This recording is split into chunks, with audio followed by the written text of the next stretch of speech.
My name is Ben. I work at the V&A. I'm a museum technician, and I'm going to be packing this crocodile zither. So it's a crocodile zither from Myanmar. It is made of wood, and then it's been lacquered and painted in gold leaf. So I'm going to pack it in a way that is sympathetic to its vulnerabilities. So gold leaf can be very friable, so it can flake and crumble. So I want to make sure that that is looked after. This zither has 3 strings. It's played with a kind of very pointy plectrum. I think it's mainly associated with an ethnic minority in Myanmar called the Mon. I think it's also known as a Mon's harp.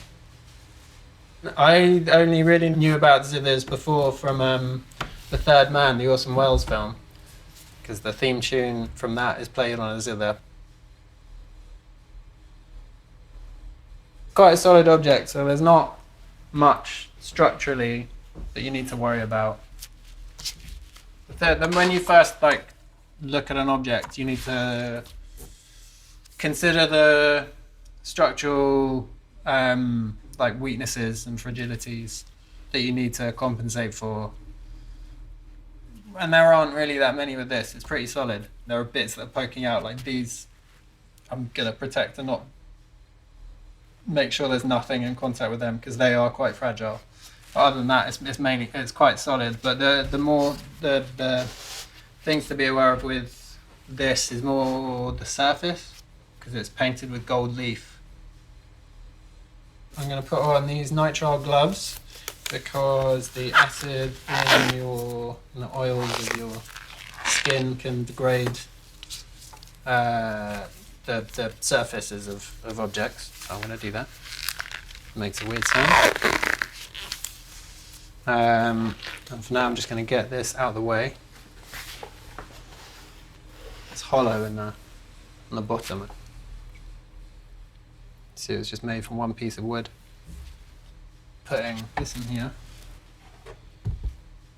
And it's going to be packed for transport because it's going to be going from here, where it's presently stored, to a new storehouse.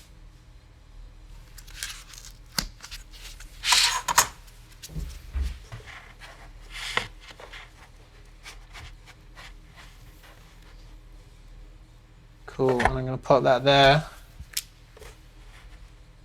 to stop any movement, any backward movement. And then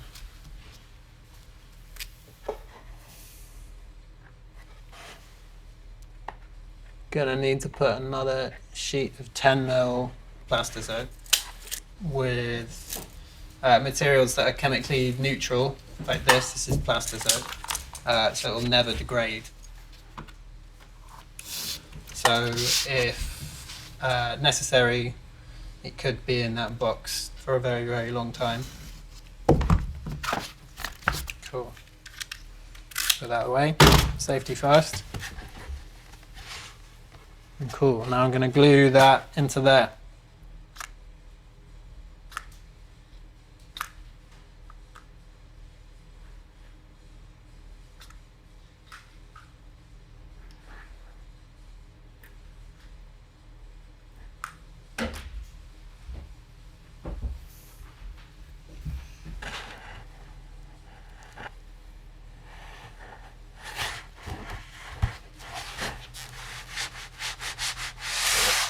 And then what you really kind of should do is, once you've glued something into a box, you need to wait for it to, sounds obvious, you've got to wait for it to dry before you put an object in, because obviously glue is really dangerous, but also it does something called off-gassing. It's like emitting gases, basically, that can be harmful to objects, so you've just got to wait for a bit for it to stop doing that.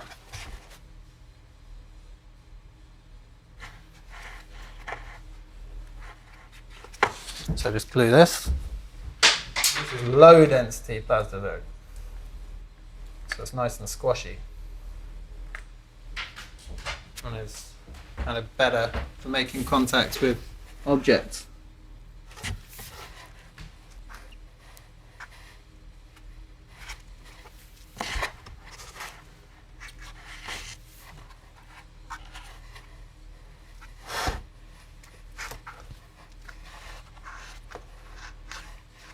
So now I'm going to draw around the object.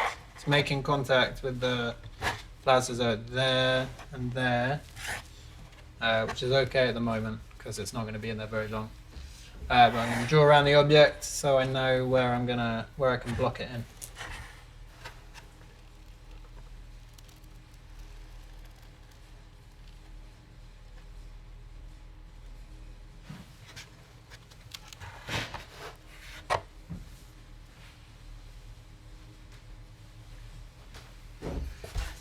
The most vulnerable bits are these pegs because they're poking out quite a long way, not made of like especially strong material. So I'm going to cut some of this stuff. This is the low density squashy Plastazote.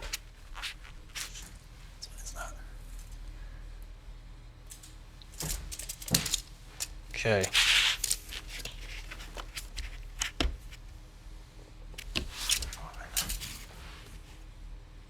I'm just going to cut a 7 by 8 centimeter little block.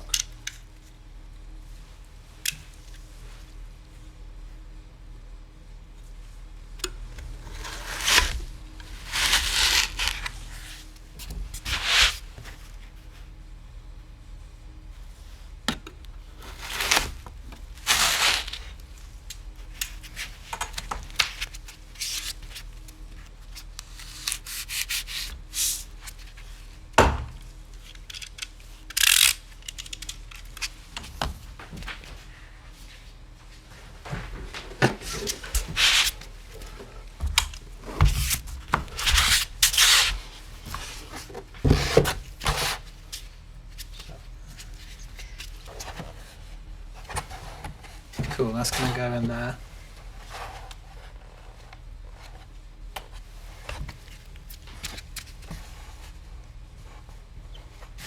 I'll just get another one of them for back here. I like my job.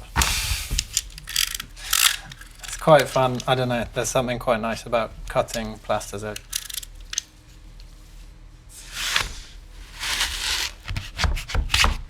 I don't know, it's very satisfying.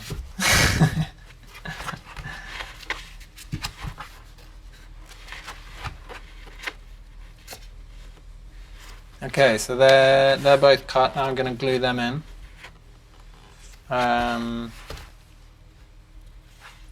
Maybe I'll just check them against the object first.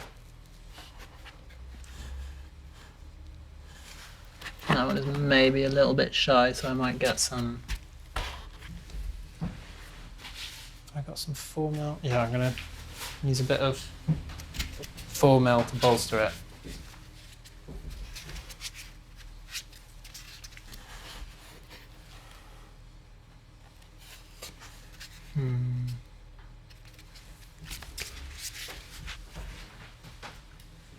I don't want to pin the object too tightly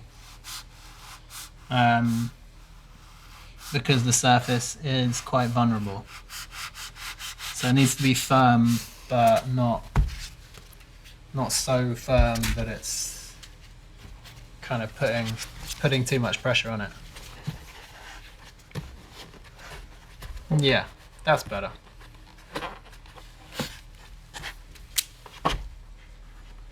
Just gonna mark where it needs to go.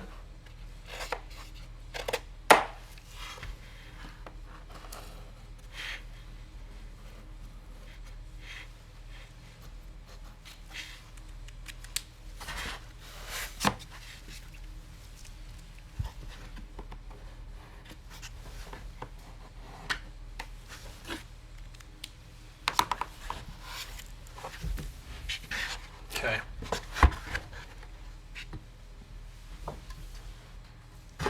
There's a lot of measuring and then remeasuring and measuring and then remeasuring again.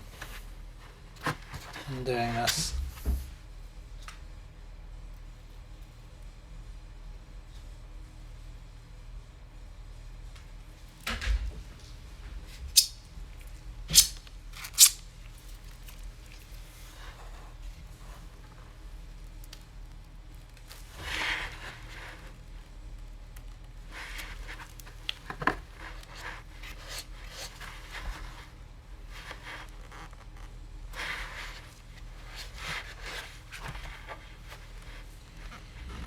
So that's one of the blocks in. Spend a lot of my days peeling off dried glue from my fingers.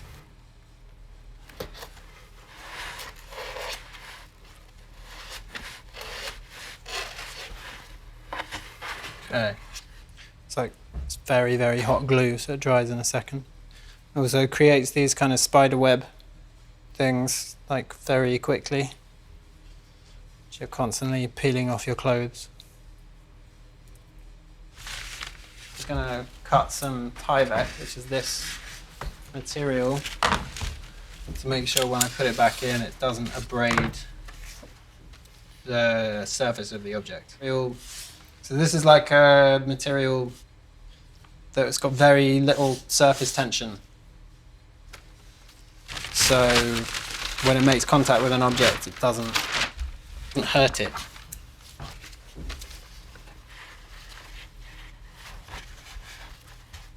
So I'll put these guys here where it's going to be pinching, and then when you want to, well, idea is that when you want to remove the object, you could also take hold of them and lift it out.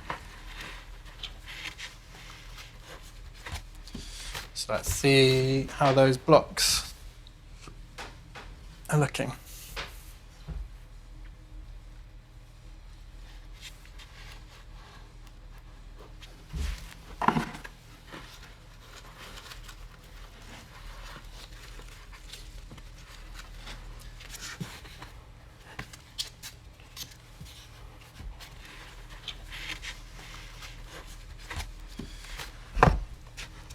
Yeah, that's looking pretty good. Don't know if you want to see, but yeah, it's blocked in there. That's pinning it against there, and where it's being pinned, it's kind of wrapped in Tyvek, and then where it makes contact there against that block, that's Tyvek there, and that's kind of that block and that block are stopping it from moving that way. It's just stopping any movement that way. And as you can see, it's not going anywhere. So that's all good. Where's my lid?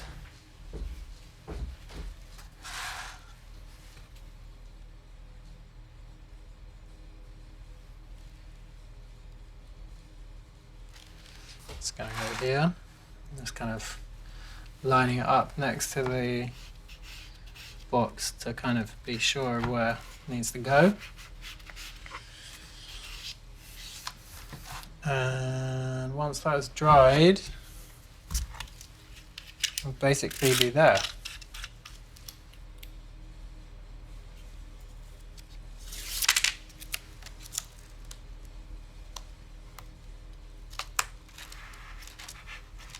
Okay.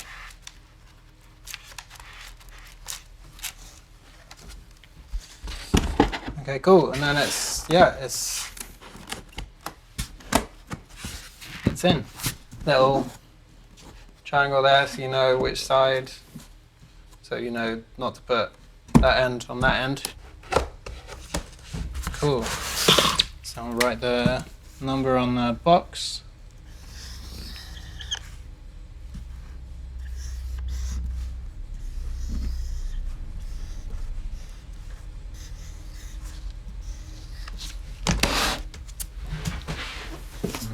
Each side.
Okay.